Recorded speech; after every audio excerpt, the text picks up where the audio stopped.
ஒரு ஊர்ல புதிதாக கல்யாணமான ஒரு மணப்பெண் இருக்காங்க. அவங்க வீட்ல மாமனார்லாம் கிடையாது. மாமியார் மட்டும் தான் இருக்காங்க.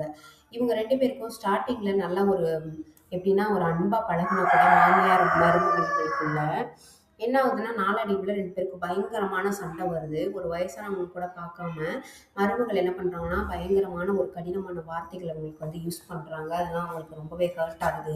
இவங்க 2 பேருக்கும் சண்டைகள் அதிகரிக்க அதிகரிக்க, அ இந்த அம்மாவுடைய பையன் இருக்காரு இல்லையா? அதாவது இந்த மருமகளுடைய ஹஸ்பண்ட் இருக்காரு இல்லையா? அவருக்கு ரொம்பவே மனசு வேதனையா இருக்கு. ச்சே! நம்ம அம்மாவும், நம்மளுடைய மனைவியும் இப்படி சண்டை அடிச்சுக்கிட்டே இருக்காங்களே அப்படின்னு ரொம்பவே வருத்தப்படுறாரு. இது என்ன ஆகுதுன்னா, மாமியாருக்கும் மருமகளுக்கும் உள்ள சண்டை என்ன ஆகுதுன்னா, ரொம்பவே பயங்கரமா போறதுனால மருமக நினைக்கிறாங்க, பேசாம இந்த கிழவி செத்து போயிடுச்சுன்னா கூட நம்ம நிம்மதியா இருக்கலாம். அப்படின்ற மாரி அவங்க ஃபீல் பண்றாங்க. என்ன பண்றாங்கன்னா, இவங்க அப்பாவுடைய நண்பர் ஒருத்தர் இந்த மூலிகை மருந்து, அதாவது சித்த மருத்துவத்துல கொஞ்சம் நல்ல ஒரு ஸ்பெஷலிஸ்ட். அவர்கிட்ட போய் ஏதாவது ஹெல்ப் கேட்கலாம் அப்படின்னு சொல்லிட்டு, அவங்க கிட்ட போயிட்டு, இந்த மாதிரி என்னுடைய மாமியார் ரொம்பவே தொல்லை பண்றாங்க. அவங்கள நஞ்சு கலந்த உணவு கொடுத்து அவங்கள நான் கொல்லலான்னு பார்க்குறேன். எனக்கு கொஞ்சம் உதவி பண்ணுங்க அப்படின்னு அவங்கள்ட்ட போய் கேட்குறாங்க. அப்ப என்ன ஆகுதுன்னா, அவரும் சரி அப்படின்னு சொல்லிட்டு ஒரு மூலிகை குடுக்குறாரு. குடுத்துட்டு டெய்லி நீ சாப்பாட்டுல இத குடு. ஆனா உடனே அவங்க இறந்து போக மாட்டாங்க. அதே மாதிரி கொஞ்ச நாள் ஆகும். ஏன்னா உடனே இறந்து போயிட்டாங்கன்னா, உனக்கு தான் பிரச்சனை வரும். போலீஸ் கேஸ் அந்த மாதிரி. அதனால கொஞ்சம் கொஞ்சமா சாப்பாட்டுல குடு. இன்னொன்னு அவங்கள கடிந்த சொற்கள் எதுவுமே பேசக்கூடாது. ரொம்பவே அன்பா, அன்னோனியமா நடந்துக்கோ. அப்பதான் உங்களுக்கு ஏதாவது ஆனா கூட உன் மேல எதுவும் பழி எதுவும் வராதுன்ற மாரி அவர் சொல்லி அனுப்புறாரு. இவங்களும் போறாங்க. தினமும் அந்த உணவுல அந்த சாப்பாட அவங்க குடுத்த மூலிகை கலந்து கலந்து குடுத்துட்டு வந்துகிட்டு இருக்காங்க. அவங்க மாமியார் கிட்ட ரொம்பவே அன்பா நடந்துக்கிறாங்க. இவங்க அன்பா நடக்கிறத பார்த்துட்டு அந்த மாமியாருமே தன்னோட மருமகள மக மாரி நினைக்க ஆரம்பிச்சுட்டாங்க. ரொம்பவே டீப்பா 2 பேரும் பழக ஆரம்பிச்சுட்டாங்க.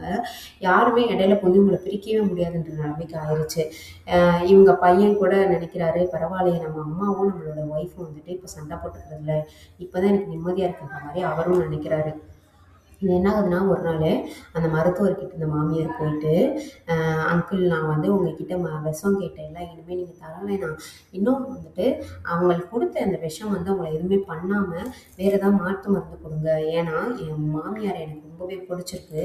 அவங்க கூட நான் ரொம்ப வருஷம் இருக்கணும்னு நினைக்கிறேன். அவங்க எங்கள் கூடவே இருக்கணும்னு நான் ரொம்ப ஃபீல் பண்ணுறேன்.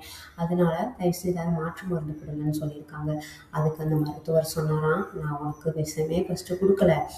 வயசானதுனால உங்களுக்கு விட்டமின் அந்த மாதிரி இருக்கிற மாதிரி தான் ஒரு சத்துள்ள ஒரு மூலிகை தான் நான் கொடுத்தேன். நீ நல்லா நடந்துக்கிட்ட அப்படின்னாலே அந்த அம்மாவுக்கும் உன் மேலே கோபம் வராது. 2 பேரும் ரொம்பவே அன்பாக நடந்துக்கிட்டீங்கனாலே எந்த ஒரு பிரச்சனையும் இடையில வரவே செய்யாது. நான் அதுக்கான மூலிகை தான் கொடுத்தேன் அப்படின்னு சொன்னாங்களா. ஒரு வீட்டில் சண்டை வர்றதுக்கு முக்கிய காரணம் ஒருத்தருக்கு ஒருத்தர் புரிஞ்சுக்கிறாம இருக்கிறது தான். தேவையான சொற்களை யூஸ் பண்ணுறதுனால தான். நீ அன்னைக்கு என்னை அப்படி பேசுனீல, நானும் உன்னை இப்படி பேசுவேன் அப்படின்னு சொல்றது. அவங்க அவங்க கிட்ட நீ என்னை தப்பு சொன்னீல, நான் உன்னைய சொல்றேன் அந்த மாதிரி சொல்லிக்கிட்டே இருந்தா லைஃப்ல எப்பவுமே மாமியார் மருமகளுக்குள்ள சண்டை வந்துகிட்டே தான் இருக்கும்.